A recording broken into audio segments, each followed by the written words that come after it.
Bonjour Émilie, je suis ravie de te retrouver et ravie que tu partages un petit peu ce que nous avons vécu pendant l'accompagnement, pendant tout ce temps où nous avons œuvré ensemble.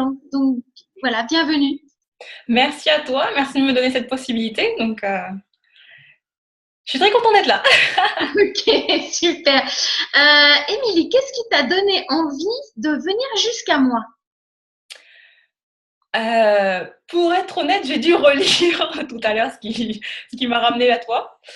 C'est que vraiment, j'étais perdue dans ma vie personnelle, spirituelle, dans mon job que je cherchais. Je cherchais à être utile au monde, très clairement. Mhm. Et parce que j'ai eu une soudaine ouverture spirituelle que je n'ai pas compris, j'ai eu vraiment peur. Et oui, parce que ça s'est manifesté par ce qu'on appelle du clair audience quelque part.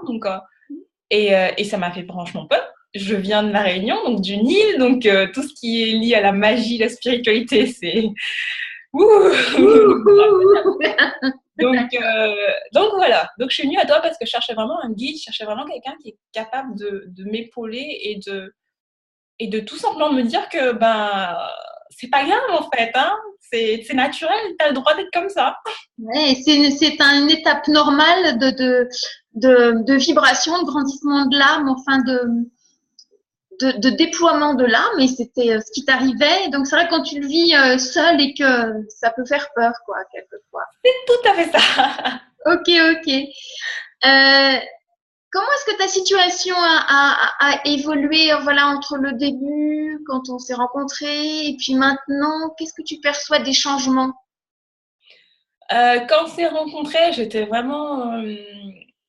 Je ne savais pas qui j'étais en fait. Oui. Je pense que mon âme poussait beaucoup en disant toc toc toc, je suis là, écoute un peu. Mais moi-même, j'avais beaucoup trop de peur, beaucoup trop de limites, une grosse carapace dont je ne m'étais pas rendu compte. Et travailler avec toi m'a permis de me libérer de tout ça. Et aujourd'hui, j'avance sur le chemin que j'ai choisi, que mon âme a choisi et qui me plaît en fait, hein.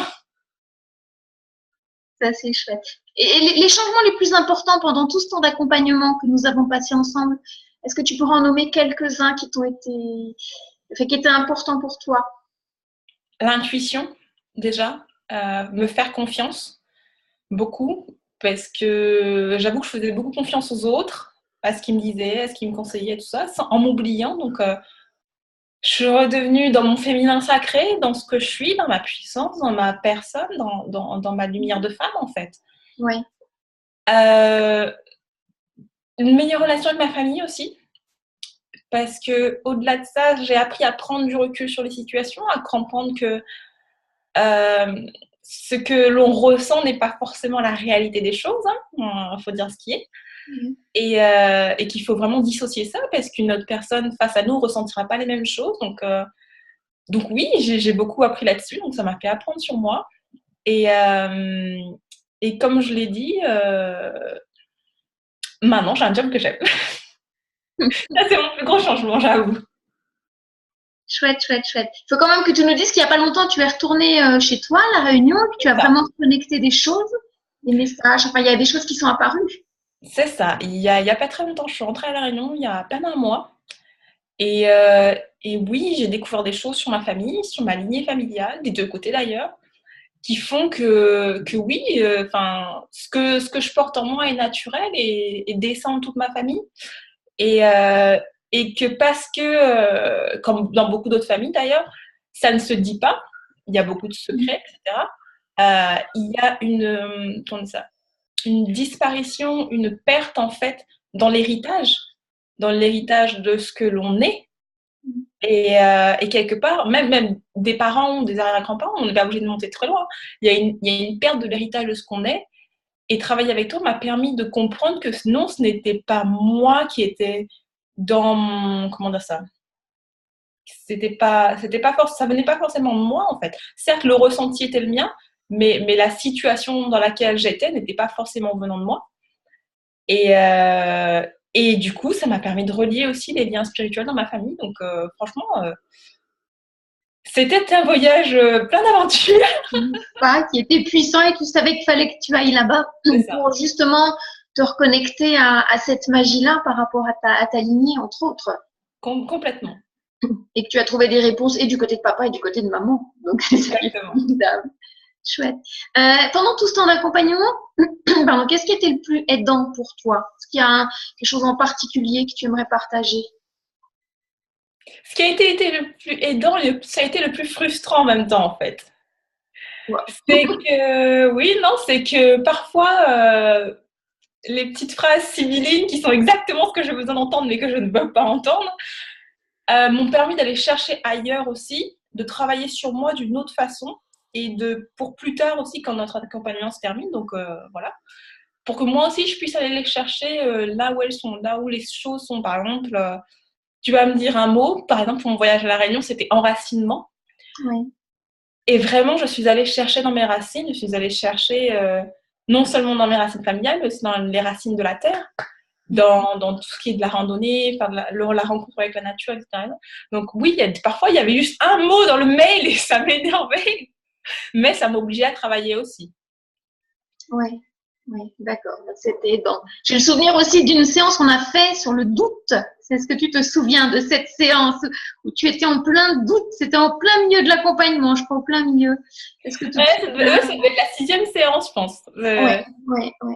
Et ça a été un jour difficile parce que ce jour-là, c'était mais est-ce que je suis vraiment dans ma voie? Est-ce que je suis vraiment en train de faire ce qu'il faut? Est-ce que je ne me suis pas trompée en venant de parler? Est-ce que je ne devrais pas prendre le job qu'on me propose à côté? Ça a été chaud.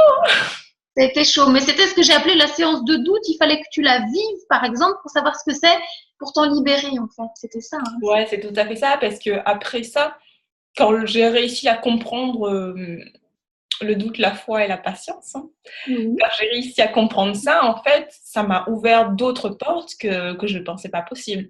Ouais. Donc, voilà, je suis contente. Donc, Super. Alors aujourd'hui, tu repars avec quoi de tout ce qu'on a pu travailler ensemble de cet accompagnement?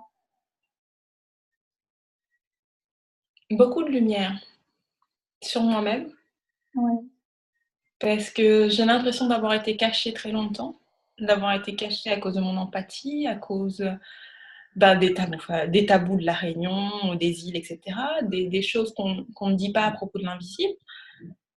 Et d'avoir mis une lumière sur tout ça, sur moi qui est liée à ce monde-là, j'ai accepté beaucoup de choses sur moi et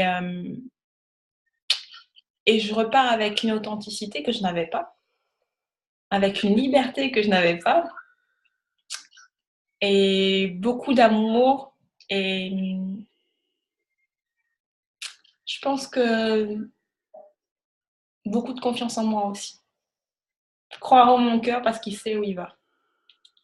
Et est-ce que le monde spirituel se présente de plus en plus à toi, Émilie? Oh oui. Même quand je demande pas des fois. D'accord. C'est le cadeau. Est-ce que tu recommanderais mon accompagnement? Oui, parce que très clairement, au-delà du côté spirituel, on est d'accord, Mmh. il y a une certaine. Avant même d'atteindre ce niveau-là, il faut d'abord avoir une confiance en soi. Il faut d'abord nettoyer tout ce qui est croyances limitantes, tout ce qui est pensées limitantes, tout ce qui est peur aussi. Et là-dedans, tu m'as vraiment aidée. Donc oui, oui, très clairement, à toutes les femmes qui veulent retourner dans leur féminin sacré, qui veulent mettre plus de magie dans leur vie, hein, parce que Mmh. c'est mon cas, Oui. qui veulent accepter aussi la magie qui est autour d'elles, parce qu'on l'a tous en nous et elle est tout autour de nous. Il suffit juste d'ouvrir les yeux et tu m'as appris à ouvrir les yeux. Donc voilà. Ouais, c'est super. Alors maintenant, j'aimerais que tu puisses te révéler à nous, vraiment, parce que c'est ça aussi cette interview, c'est qu'aujourd'hui tu te lances dans une activité. Donc, quelle est ton activité? Comment tu la nommes et où est-ce qu'on peut te trouver? On peut commencer à te trouver sur les réseaux. Dis-nous.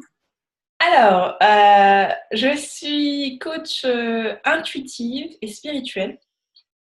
Intuitive dans le sens où je travaille beaucoup avec ce que les gens me disent, ce que je ressens. Et c'est la base de l'intuition, ce que tu ressens. Spirituelle parce que je travaille avec Lao aussi. Ouais. Et coach parce que j'accompagne les gens. pour moi, comme Gandhi le dit, incarne le changement que tu veux voir dans le monde. Donc moi, je t'accompagne à incarner ton changement, mais si tu veux pas changer, je peux pas t'aider en fait. C'est Ouais, ça le truc. ouais, ouais. Donc moi, je t'accompagne. Je suis ton Sherpa. On va grimper ton Everest tous les deux. Et puis, on va faire rayonner ta lumière. On va travailler sur ta confiance en toi, sur la magie autour de toi, comment lui parler, comment elle te répond aussi, parce qu'elle te répond tous les jours. Hein. Oui, C'est ça, comment être féminine, comment être dans son féminin sacré tout en restant forte, tout en restant aimante, tout en devenant une inspiration, en restant à l'écoute. On apprend à célébrer notre vie aussi, parce que c'est important. On est tous uniques, grands, puissants. Ça, tu me l'as appris. oui, oui. Et voilà, donc moi, je vous invite à l'ombre du séquoia. C'est comme ça que ça s'appelle. Donc, c'est une Voilà. page Facebook pour l'instant. Les choses grandissent petit à petit. Hein. Et pour en dire quelques mots, à l'ombre du séquoia, c'est parce que le séquoia est un arbre qui m'est apparu justement par les signes. Et justement, savoir communiquer avec l'invisible. Et, le séquoia est l'un des arbres les plus grands au monde. Donc, le plus grand qu'on connaît atteint plus de 112 mètres. Donc, il a clairement la tête dans les étoiles. Tu vois comme tu es grande, hein? Oui. C'est ça. Ben oui, c'est ça. Et du coup, pour ça, il doit avoir des racines solides. Donc, on va aussi aller chercher vos racines, chercher qui vous êtes à l'intérieur, qui vous êtes dans votre lignée, dans votre force. Et à l'ombre du séquoia, parce que c'est aussi à l'ombre des séquoias, à l'ombre des arbres, qu'on raconte les meilleures histoires et qu'on apprend les meilleures choses dont on se souvient. D'accord. Je noterai tout ça à côté de la vidéo pour que les gens qui ont envie de te trouver te trouvent. Voilà. Ah, super. Est-ce que tu as envie de rajouter quelque chose par rapport à notre échange? Te remercier pour ce que tu as fait pour moi, parce qu'aujourd'hui, j'ai un travail que j'aime. J'ai pas encore la vie dont j'aime, mais presque, pour bientôt. Et j'ai une nouvelle notion de moi-même, en fait. Je me reconnais, je me connais. Et chaque jour, j'utilise ce que tu m'as appris. Donc, merci beaucoup. Merci à toi de m'avoir fait confiance et de m'avoir permis de t'accompagner pendant toutes ces séances sur ce chemin de lumière. Super. Merci beaucoup, Émilie, d'avoir accepté de témoigner, de partager ce que tu as vécu. Et puis, je te souhaite bonne continuation. Je sais qu'on va se revoir bientôt, donc je te fais plein de bisous. Je te dis à très bientôt. Merci beaucoup. À très bientôt. Voilà. Au revoir.